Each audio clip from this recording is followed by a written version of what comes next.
Di stasiun Oksu, seorang pria sedang menunggu kereta sendirian di tengah keheningan malam. Namun suasana berubah ketika ia melihat seorang wanita dengan perilaku aneh muncul di sekitarnya. Pria itu segera mengirimkan foto wanita tersebut kepada teman-temannya. Tiba-tiba, ia menyaksikan wanita itu membenturkan kepalanya ke tembok hingga berdarah.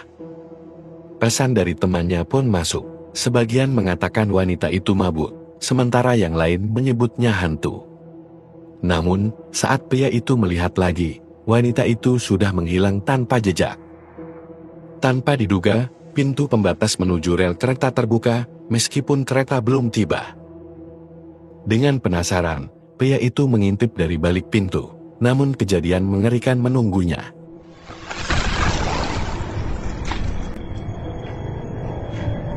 Sebulan sebelumnya, seorang reporter bernama Kim Na-young tengah mengikuti rapat di kantor berita online harian. Na-young baru saja mengambil foto seorang wanita di stasiun Oksu dengan niat membuat berita tentang wanita yang diusir dari stasiun tersebut. Namun atasannya memberitahu bahwa wanita itu adalah seorang transgender yang sedang mabuk. Masalah semakin rumit ketika transgender tersebut melaporkan Na-young karena mengambil fotonya tanpa izin. Kejadian itu memaksa kantor berita untuk meminta maaf dan membayar ganti rugi sebesar 50 juta won. Na-young ditekan oleh presiden kantor berita untuk menyelesaikan masalah ini sendiri. Na-young lalu kembali ke stasiun Oksu untuk mencari kebenaran. Dia meminta bantuan temannya, Yuwon, untuk menggali informasi lebih lanjut tentang transgender tersebut. Namun, Yuwon pun tak tahu apa-apa tentang sosok misterius itu. Malam itu, Na-young bertemu dengan Yuwon dan temannya, Seung-jun. Na-young meminta Yuwon untuk menghubunginya jika dia kembali melihat transgender tersebut, sementara dia sendiri akan mencari berita terbaru. Seung-jun mengungkapkan bahwa setelah kepergian Na-young malam itu, ada seorang pria yang bernama Kang Tae-ho menabrakkan diri ke kereta api. Seung-jun menjelaskan bahwa Yuwon menyaksikan kejadian tersebut langsung dari CCTV stasiun. Ketika monitor CCTV tiba-tiba rusak, Yuwon segera masuk ke stasiun untuk menghentikan pria tersebut. Namun, saat Yuwon mendekati pria itu, dia melihat seorang anak kecil di bawah rel kereta. Na-young menganggap laporan tentang penampakan anak kecil itu tidak dapat diliput, karena hanya Yuwon yang melihatnya. Yuwon juga menambahkan bahwa seorang petugas jenazah bernama Instruktur Yan juga melihat anak kecil tersebut. Keesokan harinya, Na-young menemui Instruktur Yan dan melihat seorang wanita yang keluar dari ruangan sambil membawa sebuah kotak. Yong mengatakan bahwa dia mulai bekerja di bagian ini sejak usia 10 tahun untuk membantu ayahnya. Dia bercerita, setelah pembukaan stasiun Oksu, terjadi sebuah kecelakaan, dan dia membantu untuk mengambil serpihan tubuh korban. Dan saat itu, dia melihat seorang anak kecil di bawah tangga. Anak tersebut menunjukkan sebuah kertas dengan angka 1211. Ketika Yong kembali ke bawah tangga, anak itu sudah menghilang, dan dia mendapati luka goresan di tangannya. Setelah mendengar informasi tersebut, Na-young menghubungi Yuwon dan meminta bantuan untuk menyalin rekaman CCTV tentang Kang Tae-ho. Selanjutnya, Na-young menemui kepala petugas stasiun Oksu dan menanyakan tentang penampakan anak kecil. Kepala petugas mengatakan bahwa Instruktur Yong sering mabuk dan dia tidak ingat cerita hantu apapun di stasiun. Malam itu, Yuwon kembali teringat pada kejadian Bunder Tae-ho yang mengerikan. Ketika berada di toilet stasiun, ia mendengar suara aneh dari salah satu ruangan. Ternyata, itu adalah Seung-jun yang ingin menakut-nakutinya. Yuwon akhirnya meninggalkan toilet dengan marah. Namun, sebelum pergi, Seung-jun melihat angka 10 dan 13 tergores di kaca wastafel. Yuwon kemudian memasuki ruang CCTV secara diam-diam dan menyalin rekaman bundur Kang Tae-ho ke flash disknya. Ketika keluar, ia berpapasan dengan masinis yang menabrak Tae-ho. masinis tersebut menyebut angka 0319, lalu pergi. Yuan memberikan salinan rekaman CCTV kepada Nayong dan memperingatkan bahwa ada sesuatu yang tidak beres dengan masinis tersebut. Dia terlihat seperti orang gila, berkeliaran di sekitar lokasi kecelakaan. Nayong segera menuju stasiun dan melihat seorang wanita duduk di sebelah masinis. Namun, wanita itu segera pergi saat Nayong mendekatinya. Nayong duduk di sebelah masinis dan mulai merekam pembicaraan mereka. Masinis tersebut menjelaskan bahwa dia tidak bisa meninggalkan stasiun dan menunjuk ke cermin yang ada di depan mereka. Nayong melihat banyak luka kecil di tubuh masinis dan bertanya apakah hanya ada satu korban dalam kecelakaan tersebut. Masinis itu mengatakan ada 2 korban, lalu menyebut angka 0319 lagi sebelum akhirnya pergi dari stasiun. Nayong menerima telepon dari atasannya dan mereka memuji berita yang dia ambil yang mendapatkan 300.000 klik dalam sehari. Nayong kemudian mengikuti masinis itu masuk ke sebuah ruangan. Dia lalu bertanya tentang arti dari angka yang masinis itu ucapkan. Masinis itu hanya mengatakan bahwa dia akan membacakannya. Setelah itu, Nayong berada di dalam kereta api dan melihat orang-orang membaca berita yang dia liput dari ponsel mereka. Setelah kereta api berhenti, Nayong pun keluar dan tiba-tiba. Dan ternyata itu hanya mimpi saja. Teman-temannya lalu merayakan keberhasilan berita yang ditulis Nayong. Namun, presiden perusahaan datang dan menanyakan kapan Nayong mewawancarai masinis tersebut. Nayong menjawab sekitar pukul 10, namun presiden marah karena ternyata masinis itu sudah mundur pada pukul 9. Mereka melihat rekaman CCTV dan ternyata Nayong hanya berbicara sendiri di stasiun. Saat memasuki ruang mesin, Nayong menyadari bahwa itu adalah tempat masinis mundur.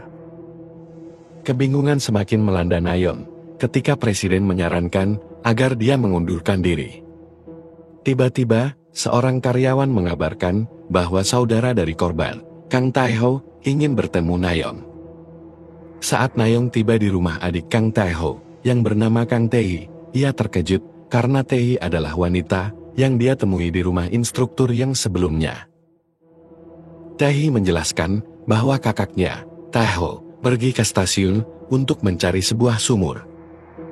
Dulu ada sumur di stasiun Oksu, tetapi ditutup setelah pembangunan stasiun bawah tanah. Tae juga menceritakan bahwa ayah mereka meninggal dunia saat pembukaan stasiun karena terjatuh dari elevator. Tae dan Tae-ho tidak ingat kejadian tersebut dengan jelas. Ketika Tae menjalani hipnoterapi, dia selalu teringat akan sebuah sumur, meskipun tidak pernah bisa melihat isinya. Tae-ho berusaha mencari sumber misterius tersebut. Setelah itu, Nayong mencari informasi di internet tentang sumber misterius di stasiun Oksu.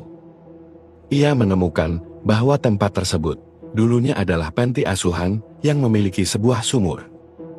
Nayong mengirim foto sumur dan gambar panti asuhan itu kepada Tae.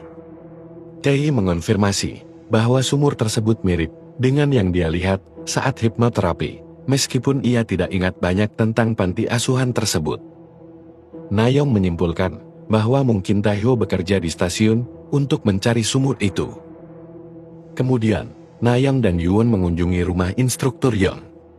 Nayong melihat foto mayat masinis, dan instruktur Yong menjelaskan bahwa setiap orang yang tewas di stasiun Oksu memiliki bekas takaran di tubuhnya. Instruktur Yong juga menunjukkan foto-foto korban sebelumnya dan mengungkapkan bahwa kutukan ini awalnya ditujukan untuk seseorang, namun kemudian meluas ke semua orang. Ia menjelaskan bahwa kutukan ini berasal dari kesialan.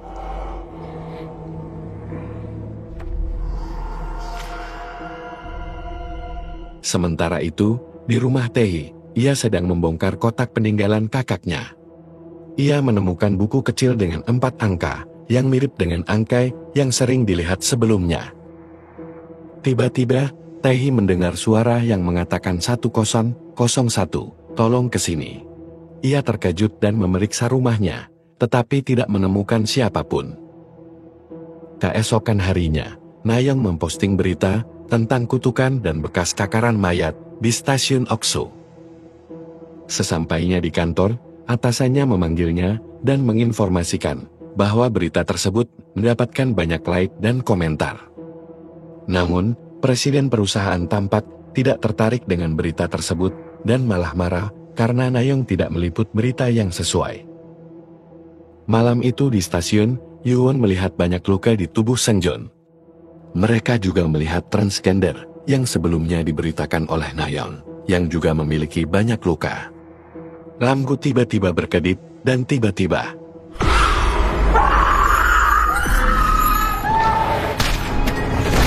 Seongjun pergi memeriksa, tetapi tidak ada jawaban, dan akhirnya mengintip dari bawah pintu toilet.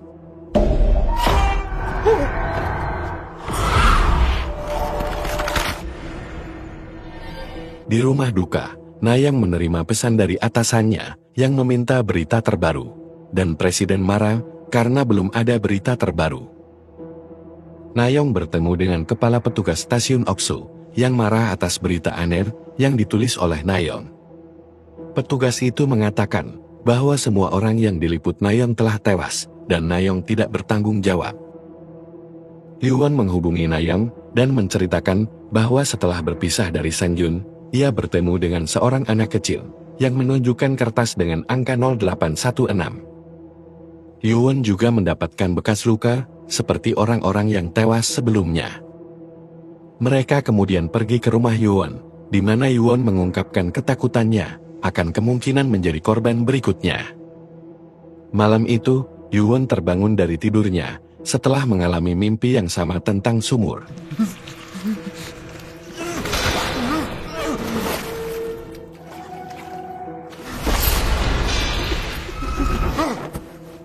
Nayeong datang untuk menenangkannya. Mereka kemudian menemui Taehi yang menceritakan bahwa panti asuhan Oksu adalah tempat ayahnya bekerja dulu. 4 angka di buku peninggalan Taeho adalah tanggal anak-anak diambil dari panti asuhan dan bertepatan dengan tanggal ayahnya menerima kiriman uang. Di kotak peninggalan Taeho, mereka menemukan ponsel yang berisi rekaman video. Dalam video itu, Taeho menemukan tulang anak-anak di lorong sekitar rel kereta api. Nayeong dan Yuwon pergi ke stasiun dan memasuki lorong tersebut. Yuwon merekam penelusuran mereka dengan ponselnya, tetapi melihat wajah yang tidak tampak di rekaman.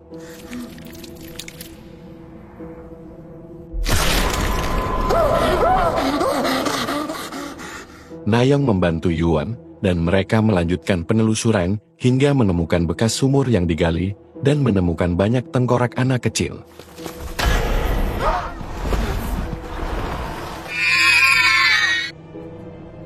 Mereka lalu melaporkan penemuan itu kepada polisi. Keputusan mengejutkan datang keesokan harinya, ketika Nayeong dipanggil oleh presiden di kantornya. Presiden tampak tidak senang dengan penemuan Nayeong dan memutuskan untuk tidak mempublikasikan berita tentang kerangka anak yang ditemukan di stasiun Oksu. Presiden juga menyarankan Nayeong untuk mengundurkan diri, menjelaskan bahwa sebelumnya dia pernah menyelidiki kasus ini, namun terpaksa berhenti karena dampaknya pada proyek pembangunan stasiun Oksu. Di sisi lain, Yuwon sedang mengemas barang-barangnya di ruang istirahat stasiun. Saat ia keluar, ia melihat instruktur Yong di luar, namun bekas luka di tangan instruktur Yong yang sebelumnya terlihat tiba-tiba menghilang. Malam itu, Taehi mendatangi Nayeong dan mengungkapkan bahwa instruktur Yong telah mengancamnya. Instruktur Yong memaksa Taehi untuk menyebutkan angka yang dia lihat dan mengalihkan kutukan kepadanya. Sementara itu, Yuwon pergi menemui instruktur Yong untuk mencari tahu mengapa kutukannya tiba-tiba menghilang.